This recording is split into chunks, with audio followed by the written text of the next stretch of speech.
All right. Another movie review, Blackkklansman, directed by Spike Lee and Raymond Mansfield. This movie started off in a 1939 film with Gone with the Wind, simulate the American Civil War. I was like, okay, cool. And then it went further into detail of John Davis Washington, which is Denzel Washington's son. Now, what I like about him and his charisma in this movie is that he was very unique and the acting was brilliant. 1979, I guess I want to say it took place in late 70s. He was a black detective. You know, he wanted to be a black detective in the Colorado Springs, Colorado Police Department. Okay, he always wanted to be a cop, and therefore, when he was a rookie, he was assigned to work in a records room. He was in the records room for a little bit, but he was being mistreated by his co-workers. So he was just saying, okay, this is ridiculous. I need to do something else. I need something else to pursue my passion because I hate coming to work. So that's when he went to the chief. He wanted a promotion or he wanted to go undercover. Now, this is when it started to get real interesting. Of course, this was in Act 1.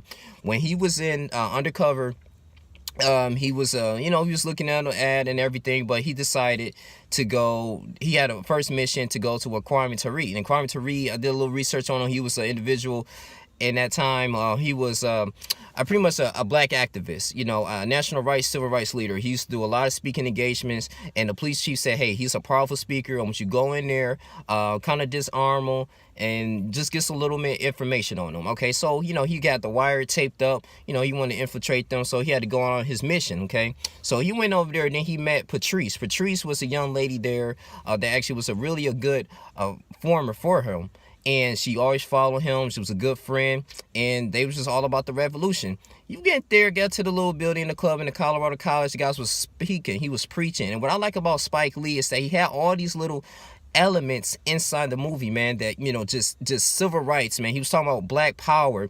the black, how can we overcome, we came from greatness. He talked about the little elements of Tarzan, when he was a little kid, how they indoctrinated him that that the beasts were black and they were always inferior, they were just the wrong people, they were evil, they couldn't do anything to mount themselves. They couldn't mount themselves to anything, pretty much. They couldn't fight, they couldn't defend themselves. Tarzan was always the one who was the hero, and he was white. But then he started changing his mindset, and he was just saying, no, we are powerful, we are all and mighty. God has created us, we are the original Hebrewites. It was cool, and then everybody was like, yeah, black power, black power. So a lot of people in the background, the extras, they was just all feeling it, man. It was really felt like church. It was kind of empowering, man. Even the black detective, John Davis Washington, was like, okay, I see where you was going. So, and of course, towards the end of that, he started talking to him and everything. He said, hey, arm yourselves, the revolutionaries coming. Okay, we gotta, it's gonna be a time that we're gonna have to fight cops and all this stuff. So then they was like, okay, now he's insinuating death, he's insinuating violence, okay, between cops and us. Now we gonna have to infiltrate this young man. And then this when he started I want to say falling in love with Patrice, but he started hanging out with her. They went to a little bar, they started hanging out and talking, had a little relationship type of things, and he went back to the Colorado Springs department. Now this is when the chief was like, okay, we have to do something. We're going to have to arrest this young man. You work for us now. I know you were African American, but this is how it is, man. We got to protect ourselves. This is how to eliminate domestic terrorists. Now, as we move further in detail, he would start reading the ad. Okay, he started reading the ad, and then it was a Ku Klux Klan. They had different openings. Okay, they had openings, and they had just different positions that he can actually apply to. So he ended up going there. He was no boy Reed, but he ended up going there and everything. He started saying okay, I'm Ron Stallworth. He was all talking white, and so he called one of the leaders there of the Ku Klux Klan, and it started actually to become very successful. And that's when the movie started to really kick off. I'm gonna say in Act 2, when he was like, okay, well, he told his boys that, hey man, we're on a dangerous mission. I think I can do this. I can infiltrate the Ku Klux Klan members, man, because it's gonna be a national riot that's gonna be going on between them and blacks. And the police chief, of course, the mayor, was very apprehensive going on with this. He was like, I don't know if you're gonna survive. You're a rookie, because it's my responsibility. A lot of people's lives are at stake. This is gonna be hard. It's gonna be very difficult. So man, he ended up doing it, man, and the movie started taking off. He ended up going down there. Well, he actually had Philip, was a white Jewish man, to actually portray as him as Ron Stallworth. And so as Ron Starworth went there, he met with one of the Ku Klux Klan members at the club. They started talking, man. They played pool, and he started to get a lot of more information on there. So he was pretty much on the way to spying on them. So it was a good undercover type of scenery. I liked the direction that it was going. The movies started really getting kind of crazy, man. They started doing indoctrinations. It was one scene that wanted Philip, his son, to pull out his private parts, man, to see if he was a circumcised or something, or some type of Jew. And he was like, no, you crazy. So he had to break the window, and it was a lot of little crazy little things that was going on in the movie, man, so they wouldn't be compromised. But towards the end, he met up with David Duke. And David Duke, man, you guys know he's still like one of the grand wizards of the Ku Klux Klan. He's the grand wizard of the Ku Klux Klan. They did not like him at all. And so he was like, okay, now he had to meet with him. Philip was playing as him, was Ron Starworth. He had to meet with him and everything, but and pretend that, to get his membership card, they had to do the indoctrination, had to put the Ku Klux Klan stuff on. They was watching, getting elements from Woodrow Wilson. They talked about just a lot of things, man, that black people are going through, man. And it was talking about burning crosses. It was a lot of things that was going on into detail. But I would say it was one gentleman, and his wife Connie. She wanted to kill Patrice at the time, and Patrice started finding out that he was an undercover cop. They was having little different rallies, Black Power rallies, and I like how Spike Lee was going back and forth with the different scenes. Okay, like, it was a gentleman talking about how a young man and his classmate over the years was being mistreated by whites. They had to cut his testicles off, beat him down senselessly. And I understand what Spike Lee was going through, because he was trying to portray a message, man, like, this is going on today's Black America, and so like white America is not understanding what's going on with us. And don't get me wrong, we have to still take responsibilities for ourselves in this modern society too, instead of blaming other races. But at the same time, though, systematically, I feel like, okay, this is your fault. Y'all brought us in ships here. And it was a lot of black culture in there, man, and white culture in there too, man. I just did a really great job. So anyway, moving on to Connie, that's one of the whites of the Klansman's members.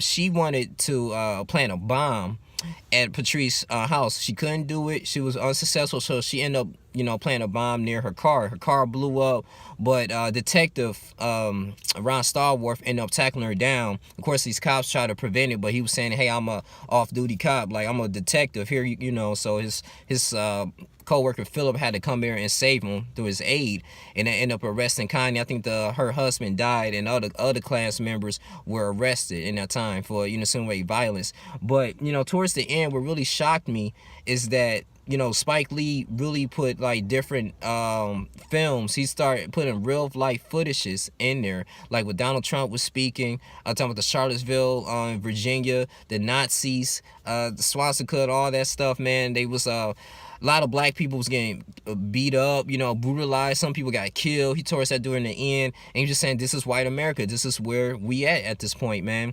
And it's like everyone's being silent about it. So, Spike Lee, he's making these projects portraying that message. That's pretty much what it is. And him and Patrice was together, but I want to say it was starting to get a little preachy towards the end, but I understand it, man. I had to say this movie was pretty much very solid. I was like, damn, man, this movie, bro, like, John Davis, man, I think this is one of the first movies I've ever seen from him, well, major movie, his debut. He did a really great job, man, with this. I mean, he was very excellent. He was very poised, man. I mean, the chemistry in there was good. You can tell he was very passionate with the script. And, they started filming this, I want to say, in May 14th this year, man. The movie itself, I was very impressed, man. Went to go see this with my friends. I had to do a rating with this. I'll probably give this movie an 8.7 out of 10. I love Spike Lee movies like Chirac, when he's talking about the emergency, the stuff that's going on, and highlighting the crime that's going on in Chicago. I gave that a 9.4, even though that was a play. Some people didn't like it, but that's my personal opinion. But I like movies, man, that have those different type of issues, man. It's highlighting it, and it's giving us solutions, and it just makes us think that at the end of the day, man, we can change, though. And like, yes, there are racist people, so like white supremacy, but we can overcome it.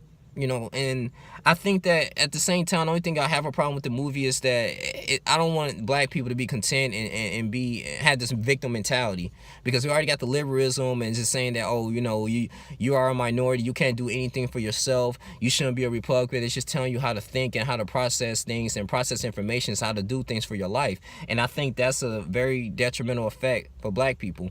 But at the same time, man, you got to be an independent thinker. You got to understand your laws. And I just feel like, the only way to combat this now is 2018. We got all this technology we can use.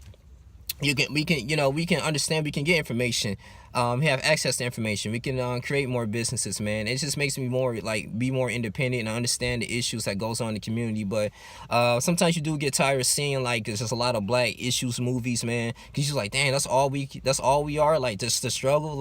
It's our 2-parent households with big houses, man, the upper middle classes, just being successful, type of movies. We should have more to that. But I understand what Spike Lee was doing, man. Every time when you do a project like Miracle St. Anna, Crooklyn, it highlights things in the black community, man, what type of time period or setting. But with this, it was cool, it was good. But after a while, man, we just need more positive images, and stereotypically positively, and for black people. I really think that we need that. We need to pursue that image, because subconsciously, you keep hearing the same thing over and over and over again, right? You're going to start believing it. And I just feel like Hollywood, or these movie producers and movie directors, man, we need to, or screenwriters, man, we need to portray good black images, man. Y'all know Tyler Perry, he make images about the black community, saying, always in the struggle. Then at the end you have a big dinner or party. It's just very typical, and a lot of black people don't live their lives like that. You got black people that was born rich, black people but I know that's not the narrative. And it is what it is. Maybe I'm just rambling over here, but at the same time, man, I kind of want more, I don't know, just free thinking stuff, man. Maybe, I can be inspired to do stuff like that. But at the end of the day, man, the movie was good. It was decent, man. I gotta say, like I said, this was decent. This was decent, man. I go ahead and watch this movie, man. White people's watching it. If you're a race of all kind, watch it, man. Yeah, they use the N-word a lot. Sometimes I feel like I was watching a Quentin Tarantino movie. I'm like, I like all the niggas Spike Lee, bro. But yeah, man, it was cool. It was all right, bro. Yeah, 8.7 out of 10. I think it's doing all right in the box office. Had a $15 million budget, and I think it grossed over $24 million, so it's a decent profit. But yeah, man, you guys continue to like, comment, subscribe, man. I love you guys. But that's how I feel about the Blackkklansman movie. Want to do a review on this. You guys enjoy the rest of your day. I'm out. Deuces.